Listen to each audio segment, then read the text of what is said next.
it's obviously never really what we're watching, but it's what they are watching internally. And that's the question. Like, do they get through OTAs and think, boy, everybody's overreacting to our edge rusher and we're good? Not my beat. Ben Standig, Commanders beat reporter for The Athletic, with us. Standig, happy Friday, sir. How you doing? What's up, Craig? I'm doing great, man. Thanks for having me. Always a pleasure.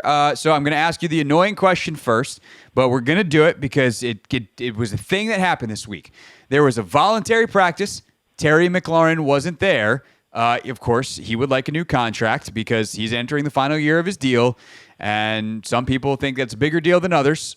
What can you tell us about Terry missing practice and the latest on his ongoing contract negotiations? Yeah, I mean, unless I'm missing something, I don't think this is really a big deal. This whole, going back even before this regime, with Rivera, and before, we always seem to make a bigger deal about when guys are not, especially veteran players, are not at one of these voluntary practices, either because if they're missing it, it's a sign of something, or, why would somebody miss it? But so many other teams, they don't have anywhere close to perfect attendance for these things, or some guys don't show up or whatever, and it's not as big of a deal. So I just think it's the mentality that we've sort of grown accustomed to here, that guys just show up. And last year there was, I think, more or less perfect attendance. So, look, if you tell me that we get to the start of training camp and Terry still hasn't signed an extension, then I think we can maybe get nervous about what's going on here. But beyond that, I think they eventually get something done. I don't think it's a huge deal or any deal at all that he missed the other day. But, I understand why we're talking about it. But, I don't think it's much. I know they've been negotiating. I think they'll eventually get something done. I totally agree. And to be fair, I'm not on Twitter anymore because that place sucks. But were people even making a big deal out of this? Jordan Schultz reported it. It's fine to report the basic facts. And, Schultz, said hey, he's negotiating for a new contract. So there's some insinuation there that maybe this is contract related, but he didn't say explicitly that it was. And I don't know that anybody freaked out. Ben, do we deserve a pat on our backs collectively as fans and media for handling this responsibly, or did I miss something? No, that's fair. I am still on Twitter, social media, but I didn't necessarily live there this week. And so maybe there were people freaking out. But yeah, I didn't notice anything in particular. One thing you can tell, if there was something going on, more than Jordan Schultz would have been putting it out there, So, I think relatively speaking, it's been fairly mild, but yes, I still, some people in my life have texted me, hey, what's going on here? And I'm like, don't worry, go back to, catching up on Severance or something. You're fine. You don't have to worry about this. It is funny how sometimes now in the modern media environment, we anticipate the backlash, and then sometimes I feel like it doesn't even come, or then we elevate one person doing the silly thing. And then sometimes, right. Look, the Caitlin Clark Angel Reese stuff over the weekend, we anticipated the backlash and everyone made their, first take producers are doing cartwheels jokes, and then boy, did they deliver in the worst possible way. So it happens, but by the same token, I think sometimes people anticipate backlash or whatever, hoopla that doesn't actually come. And it does feel like this was hey, he missed practice. Okay.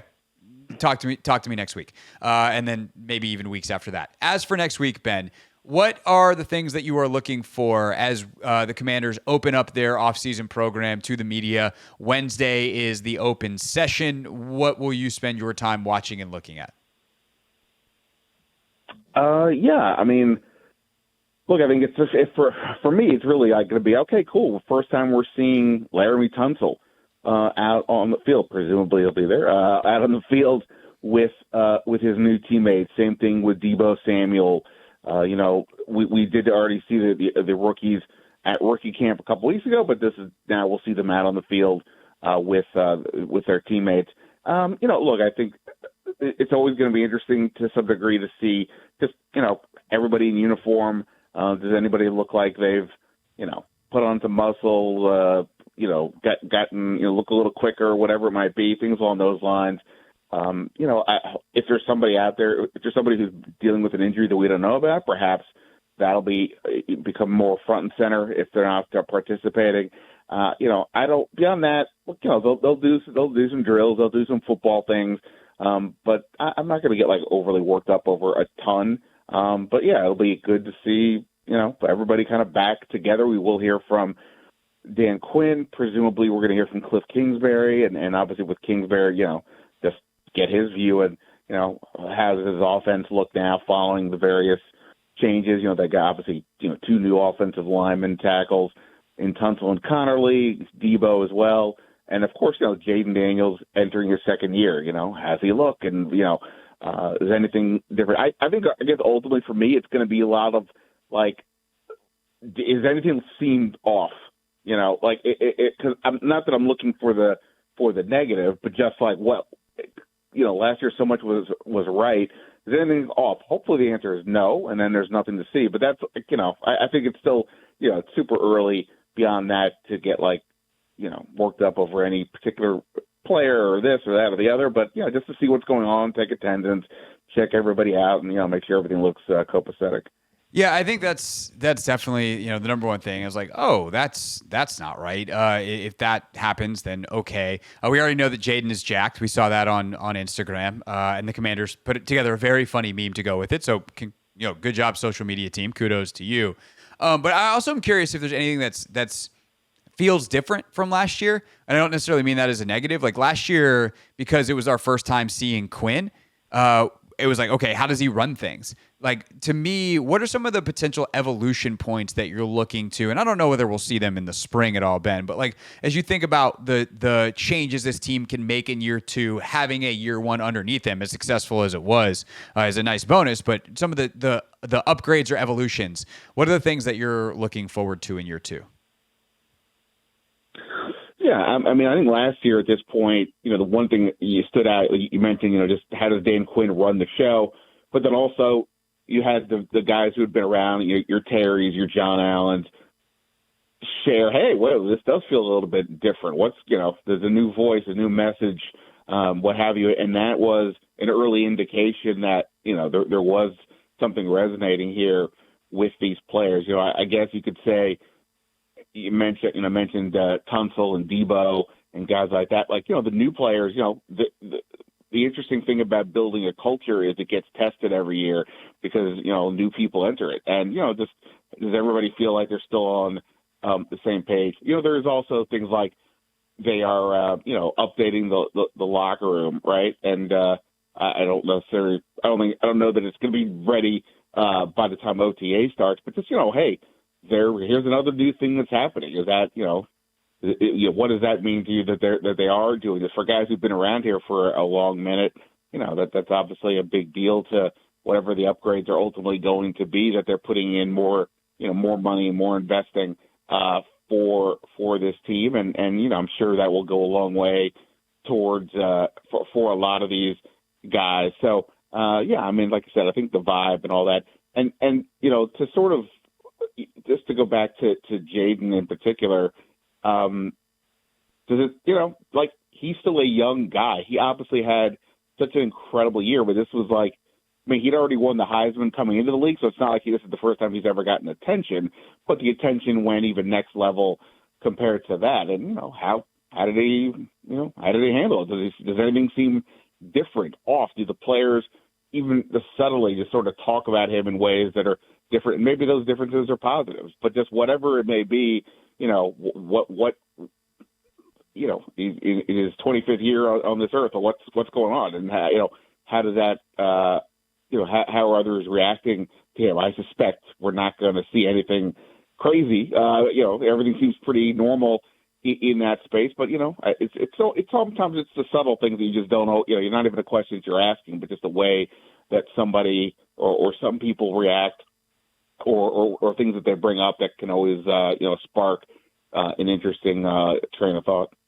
That's such a great call. And Ben Standig is with us from The Athletic here on the Hoffman Show for Not My Beat today, because one of the things that I thought was really interesting last year was how guys in that locker room talked about Jaden. There was a reverence for him that is not usually seen with rookies. Like, to see some of the vets be like, if we got 5, we got a chance. And it's like, this is like his 7th game, right? Like, it's not how this works. And they're like, it does with him. And so to see what that is like now that he's got some additional star power, and all the different storylines, and his mom's given the interview to the Pivot, and he's doing Nike ads, and he's a part of the unveil and doing stuff in Europe for NFL Spain. Like there's just so much around him now, and I personally, just to be clear to the fans that are ready to yell at their radios right now, I feel like he is built to handle that kind of stuff in a way that's different than, say, Robert Griffin III in 2013. But I do think that's an interesting shout to say, like, how do people react? And I think, Ben, also moving forward, you're going to start having players, both draftees and free agents, that come in that didn't know him back when. Like, it's one thing when Bobby Wagner's like, yeah, well, I knew him when he was the rookie and hadn't done anything yet, and I came up with him. Or Mike Sainristil will always be able to be like, yeah, I've been here the whole time. Now that you get new guys in that are coming in part, like if you're Debo, to play with Jaden, I think that's a really interesting dynamic that is going to play out here in 2025 and beyond. Yeah, and to go back to the initial question about Terry and like, did we not make we didn't make a big deal necessarily about him missing a voluntary practice. It says something also about the person. We know that there are other players in the league, certainly other receivers in the league, that if they had missed, it would feel like, oh boy, this is a signal of something, right? Because whatever, they want the new deal and this is how they're kind of handling it. But you kind of have a feeling like, oh boy, there might be something here.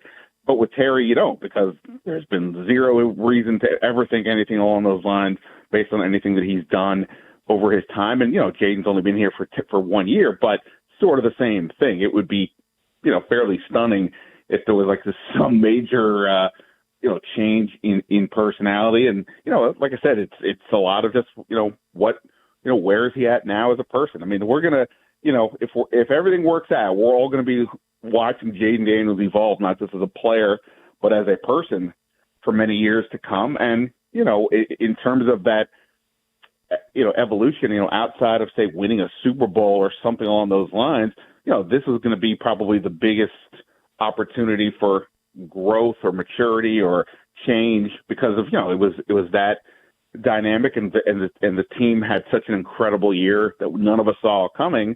And, the best, total year in franchise history since 1991.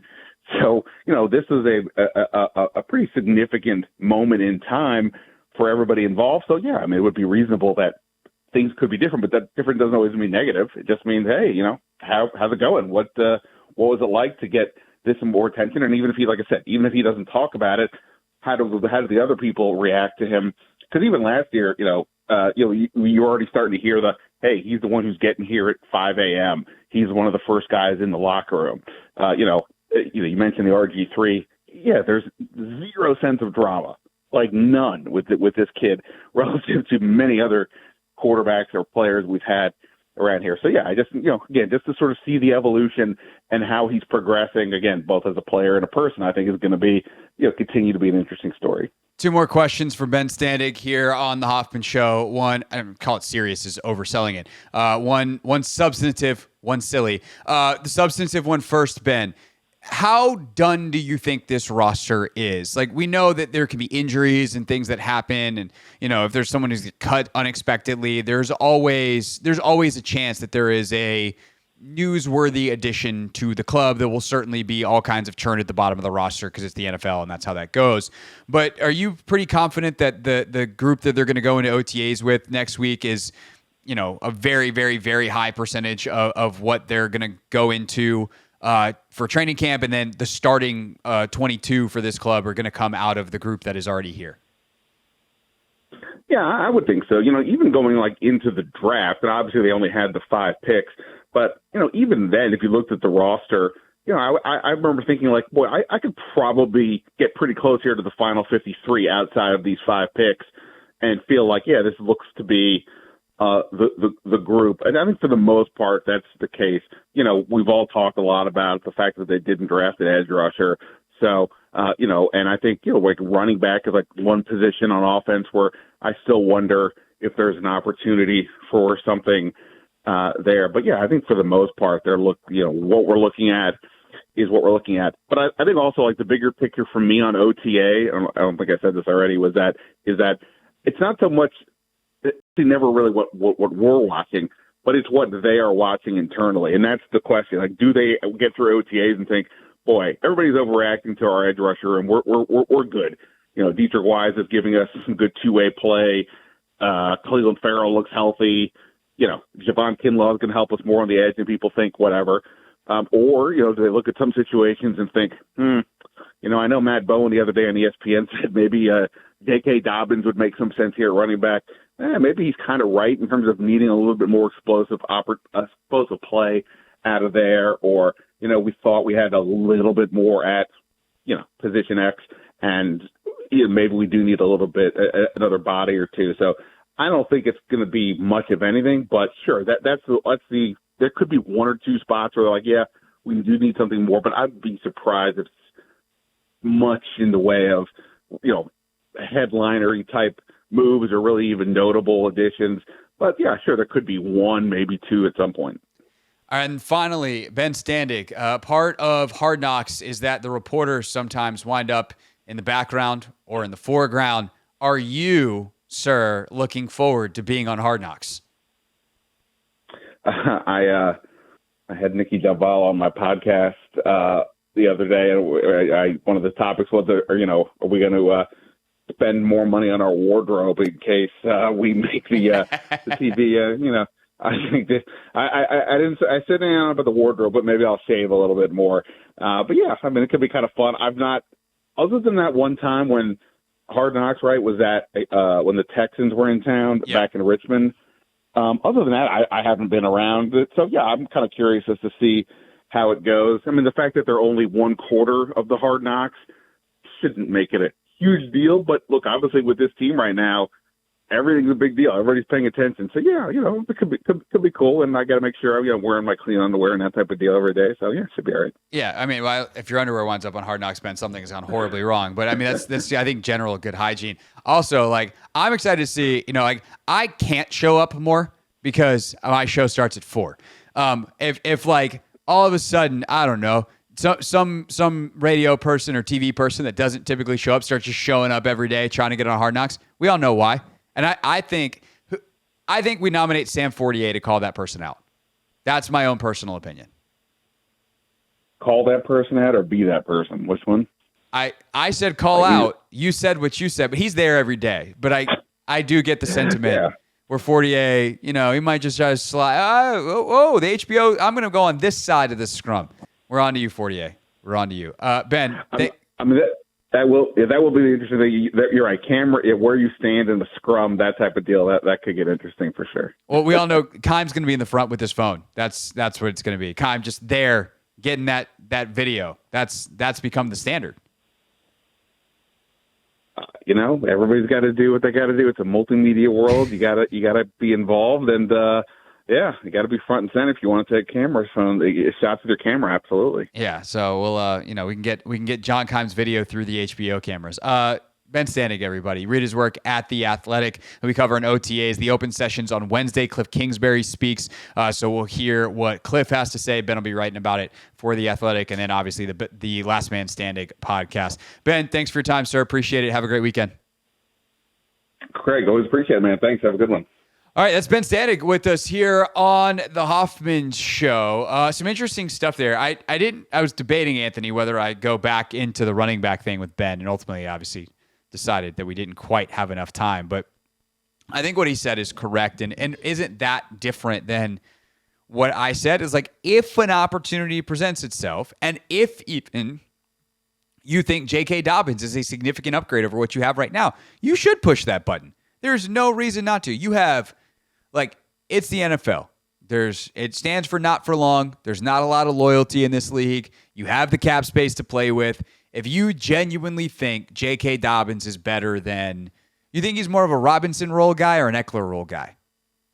Am I putting too much in his pass catching abilities because he's another small, guy that's built like Eckler, or is he more the first and second down guy? At Ohio State, we saw him do it all. So yeah, if you think he's at this point in his career, I would say more B-Rob. just because Okay. what we saw him do last year in LA. Yeah, like, okay, fine. If you're better at running the football than B-Rob on first and second down, then sure. If they think he's that much better, bring him on in. I just don't know at the age he's at, coming off of the MCL, if that's actually the case, and whether I wouldn't just rather give some of those reps to B-Rob and Ja'Cory Krosky-Merritt or whoever else. So that's, if you sign him, it's not like, oh, well, B-Rob's only on a 1-year deal. What do you think you're signing Dobbins for? So that's kind of where I'm at. He did have a career year, and it was a sprain. So I don't know. Hold on. I still wouldn't do it. J.K. Dobbins. He was hurt for a time. I mean, he's only 26, which is nice, but like, so is B-Rob. He was cooking though. Brian Robinson. How old is Brian Robinson? Brian Robinson is 26 years old. Okay, he's older than J.K. I think J.K. 25. He's 26. Looking at it right now. Okay. And then last year, he had 905 yards on 195 carries. It was he also only played 13 games. In 2023, he played 1 game. In 2022, he played 8 games. And then he had only 134 attempts his rookie season. So, like, yeah, he's a good player. He last year was better than Brian Robinson. But is he going to be able to come into this scheme and do it? There's probably a reason why he's not signed yet if he's that good. And that would kind of be my question, is like, why isn't anywhere? Maybe he wants more money. Maybe he's waiting for an opportunity, but why hasn't anyone else signed him either? This is the Hoffman Show on the Team 980 and the Odyssey app.